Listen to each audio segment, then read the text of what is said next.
Spirituality. Just what is it? If one were to go to an English library in the 1950s, you would almost not be able to find a book on spirituality.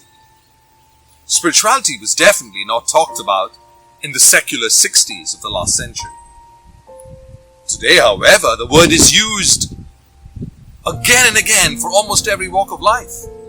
We hear of business spirituality, marketing spirituality, green spirituality, a vegan spirituality, spirituality of every religion, traditions in every religion. The word is so commonly used today.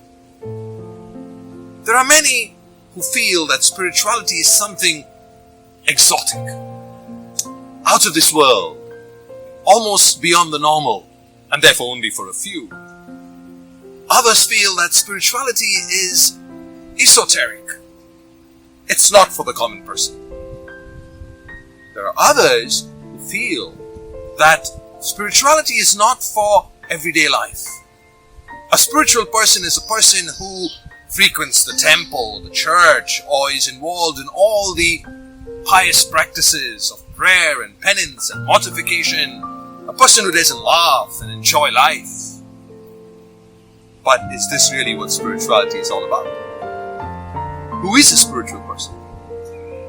Well, actually, if we come to think of it, spirituality comes from the word spirit. And spirit means breath, life. Therefore, to have a spirituality is to have life. As a matter of fact, there is no choice here. We are born, and as we are born, we breathe. And as we breathe, we have life. And so, we have a spirituality. Our spirituality can be positive or negative. It's how we live our life. If I live my life that helps people to grow, that helps to build relationships, that encourages and supports and nourishes and enhances, that's a positive spirituality. If I, on the other hand, am negative, critical, harsh, denouncing, I destroy, break down, then that's a negative spirituality. It all depends on how I live my life. So spirituality is about life and how I live my life. There is actually no choice here. We all live and manifest a spirituality through the choices we make in life. I'd like to share with you two very provocative definitions of spirituality. The first from Doris Donnelly and the second from Mary Evelyn Yeager. Doris Donnelly defines spirituality as prayer elevated to a lifestyle. And Mary Evelyn Yeager defines spirituality as theology in walking shoes. Let's take a look at both these definitions. Prayer elevated to a lifestyle. What is prayer? Every religious tradition will speak of prayer as communion with God, as oneness with God, as seeking to unite oneself to God, to listen to God, to speak to God. That's prayer. Now, Doris Donnelly says spirituality is prayer, that's communion with God, elevated, raised to a lifestyle. In other words, it's not just good enough to pray. That union, communion, interaction with God must be seen in one's life. That is spirituality. Living what one is praying about.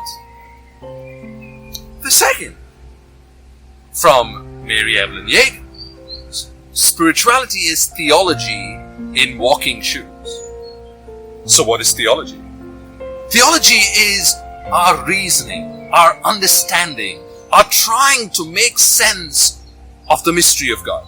And we generally study theology in a classroom, in the library.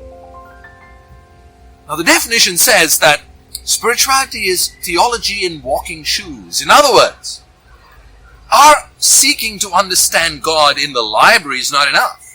We have to now live that understanding. We have to get out of the library or the classroom and start to walk. And as we walk and journey through life, we understand the meaning of God. Clearly, both these two definitions teach us something. They provoke us to understand that spirituality is about life, how I live. Spirituality is about my vision of life. It's about my vision of how I see myself, my vision of how I see the other, whom I live with and work with and interact with, my vision of creation, my vision of God, and how I live that vision. My vision of myself, my vision of the other, my vision of creation, and how I live that vision. The key is that last phrase, how I live that vision. And so perhaps I could have a great vision of myself, I could have a great vision of the other, I can have a great vision of creation, a great vision of God, a vision that respects life, that honors the dignity of the other. I can talk about this, preach about this, I can write about this, but if I do not live a respectful life, if I do not respect the other and creation, if I don't value the dignity of the other and creation, then what is my spirituality? My spirituality is how I live that vision. And so, may I suggest how to understand this phrase, spirituality is about life. Spirituality is about how I live my life. I suggest that if you were to put a camera, unknown to me, and have this camera monitor me from the moment I wake up, right through my day, till the moment I go to sleep.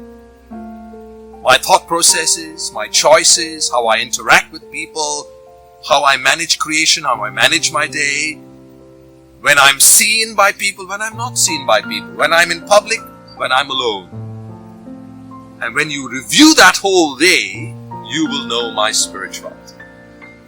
Spirituality is about how I live my life. A truly spiritual person then. A truly spiritual person is one who's able to live with a sense of awe, of gratitude, of the wonder of one's own being. Who's able to live with a sense of awe and gratitude, of wonder for every human being. Who's able to live with a sense of awe and gratitude, of wonder of the glory of creation all around us. Who's able to truly live gloriously and joyfully life itself. And so the great saint, theologian and father of the church, Saint Irenaeus, so beautifully said, Gloria enim Dei, vivens homo, vita autem hominis, visio Dei. In other words, the glory of God is the human person fully alive. And the life of the human person is the vision of God. In other words, you want to find God? You will find God in a human being who lives with awe and wonder and joy and gratitude, the gift of life.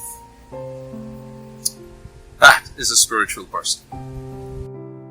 Next question you're going to ask me is, what is Christian spirituality? And for that, I invite you to come and listen to the next reflection, where I will reflect on what is Christian spirituality.